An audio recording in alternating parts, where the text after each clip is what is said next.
Today I want to take a few minutes and talk about benefits. Now, oftentimes when people think of benefits, they think of healthcare or they think of retirement.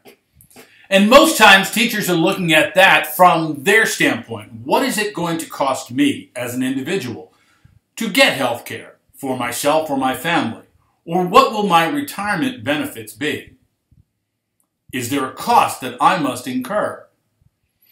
Now, when you're on the other side of that discussion and you are the employer, you need to consider what is the cost per individual employee. Now, if you are in a Catholic school and you work for a parish school, most times you are under the diocesan plan. If you work for an independent school, it is an individual plan that that school negotiates with a healthcare provider. If you work for a public school, then you are under the state or county health insurance plan. Now, having said that, that sounds really nice because the burden isn't on you as the individual as much as it is really on your employer. But what's the real cost? For an individual, the average cost right now in the United States, the average is $6,800 for an individual. For a family, the average, just the average, is almost $17,000 for a family. Now, in many cases, schools will say, well, we'll pick up a particular percentage. Perhaps it's 90% if you're very lucky, or 85% or 70%. And in some cases where schools are really struggling to make ends meet, they might say in order to get health care, you are required to pay as much as 50%. So when you look at that and you say, well, as a school, for an individual, I have to consider making sure that I can get, for that individual getting individual coverage, I have to account for $6,800. Now, if you are only paying $100 a month, well, suddenly you're only paying $1,200 a year, and the school must absorb the rest of that. Now, think about a family.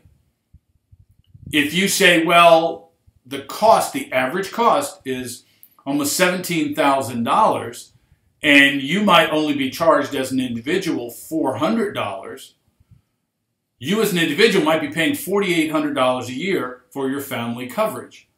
But the school is responsible for the remainder. So if you take that $17,000, subtract the $4,800, the school is responsible for the rest of that amount.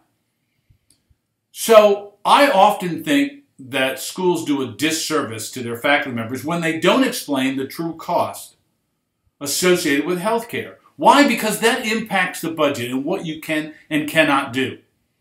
We want to be able to provide our teachers with health care. The law now says that we must. Now, the reality is, but what's the cost of that to the school? Make sure that people understand that, again, if you have a teacher that comes in and they're making $40,000 a year, the health insurance cost, if they have a family, is $17,000. Now, in some cases, it's even more than that. I've seen it go as high as $28,000 for a family. Well, suddenly, if you're paying a teacher $40,000, and if you're a nice school and you're saying, well, you're only going to be paying $400 a month, well, you take that $40,000 salary and you automatically deduct $4,800 out of that. So you have to make sure that you present that to your faculty so they understand how much you're paying and what you're trying to do for them. That's critical. Now, health care changes are coming down the pike, it seems like, every other day. There's some little tweak to it. In the coming years, no one really knows what it will be. But the reality is you As the person that is responsible for the budget, you need to make sure that you calculate in the true cost and also account for those payments which we made by the individual teacher. So we have health care on one side. Then we have retirement benefits. Well, in the old days, it was the fact that you worked for a particular company or school and you were guaranteed a particular pension. Now that sounded great until the laws changed, the regulations changed in accounting, and it basically said, well, you must account for the retirement benefits for every employee that you have as if they will stay until their true retirement age of 66. Well, suddenly when you start looking at that number, it's astronomical. When the rules changed about 7 years ago, many schools, Catholic schools in particular, and diocesan offices were stunned by the amount of unfunded liability. You hear that term a lot, unfunded liability. That means if your school closed today, what would you be responsible for? Well, the unfunded liability in a particular case, when the rules changed about 7 years ago, an individual school, mine in particular, on our balance sheet, suddenly we thought we were doing great, but the balance sheet said, you have an unfunded liability of $5 million. $5 million, everyone panics. Why? Because that affects your credit rating. It affects how people view you if they look at your books. So the question is, what do you do? Well, in most cases, what happened was that systems went away from what was a guaranteed retirement to one that is not guaranteed.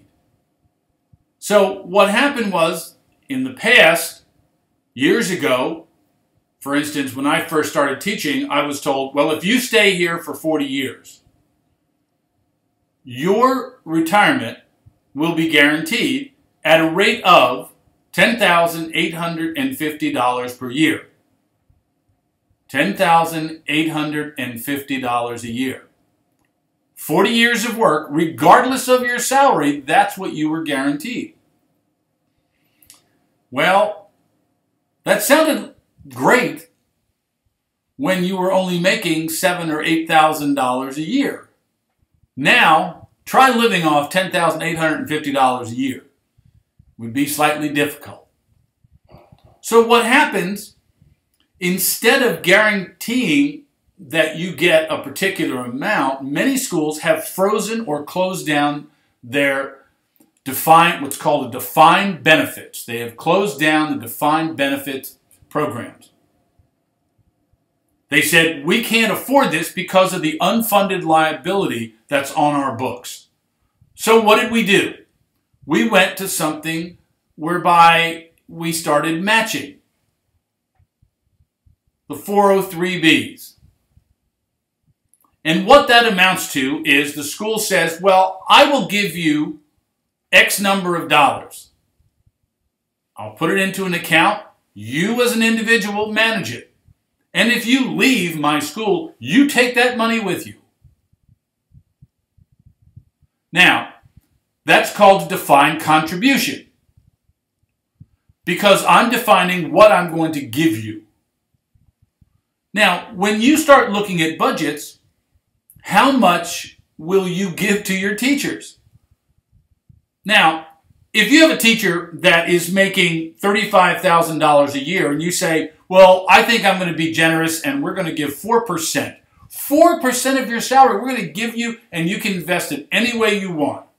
School has no jurisdiction over it. We put it in an account for you. You manage it. It's all yours. Well, that's great because I'm making $35,000 a year. They're giving me 4%. You know what that 4% is? It's about $1,400 a year. Now, if you keep working for 20 years, how much will you have saved? Well, the school will have given you $28,000. Now, if you take compounded interest, you might be lucky. You might be lucky if you have great investments, and you might come up with $100,000. That $100,000 has to last you for the rest of your post-retirement years. Now, the good thing is that most young teachers are looking at life a little bit differently. They're looking at retirement as something that might not really happen for them. They're not that certain of Social Security. Those in my generation have said, okay, we've been paying into this, we're guaranteed a particular rate up to this point. But the reality is, for many teachers, retirement, the longer they stay in your schools, the more concerned they become. Now, when you looked at the salary differences, the longer you stay in our schools, the greater the differential between the salary in a Catholic school and the salary in the public school. Why do we lose so many teachers at year 10 or 15? Because people are saying, I need to do something about my retirement. Your school cannot provide that for me. Therefore, I need to make sure that I provide for my family. So it's really important that you determine what rate of retirement you're going to, as the employer, you're going to give to your teachers. Will it be a matching? Will you say, well, I'll give you 4% if you put in 4%. I'll give you 4% if you put in 2%. Those are discussions that you, as the head of the school, need to make sure that you're very clear about. Why? Because your teachers, those that you're recruiting and those that you have in your building, need to know what are their benefits and what are the costs of those. Now, in addition to those benefits, there's something called a workman's compensation. Workman's compensation is a set amount in each state that you must pay a particular percentage of your salaries as the employer to cover workman's compensation, where someone might slip on a floor, someone might get electrocuted with a plug that isn't grounded correctly. So you have to factor that in.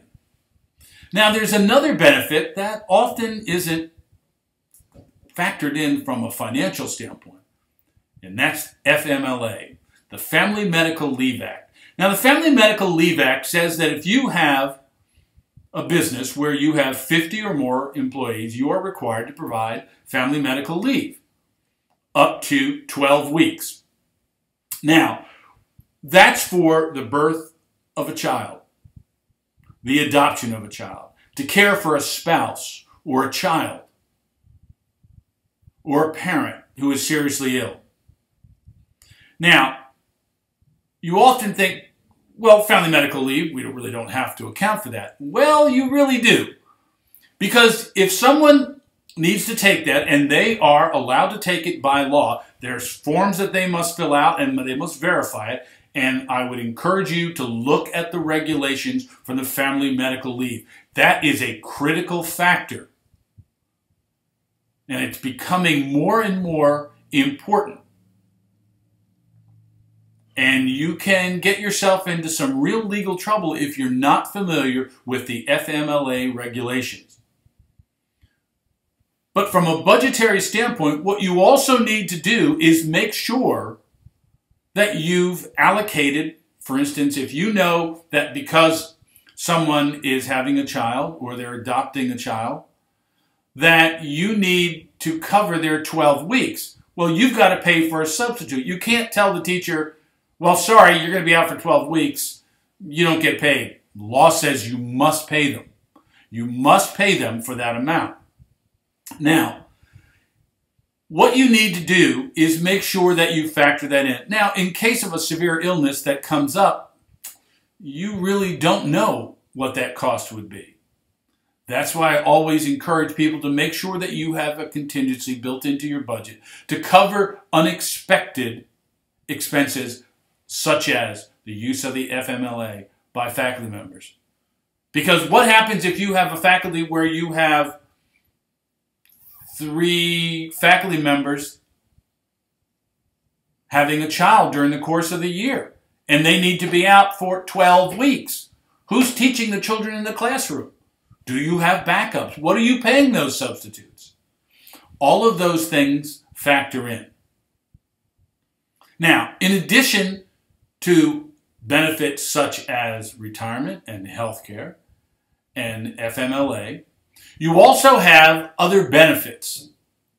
Some require a cost, some do not. It depends on how your school allots it. Now, in some cases, and I would probably say in most cases, teachers really don't have vacation days because the school year is condensed.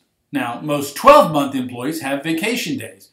Now, the question is, if an employee leaves, do you pay them for that leave when they leave your school? If someone retires and they really haven't had any vacation for the last 2 years, do you pay them for that?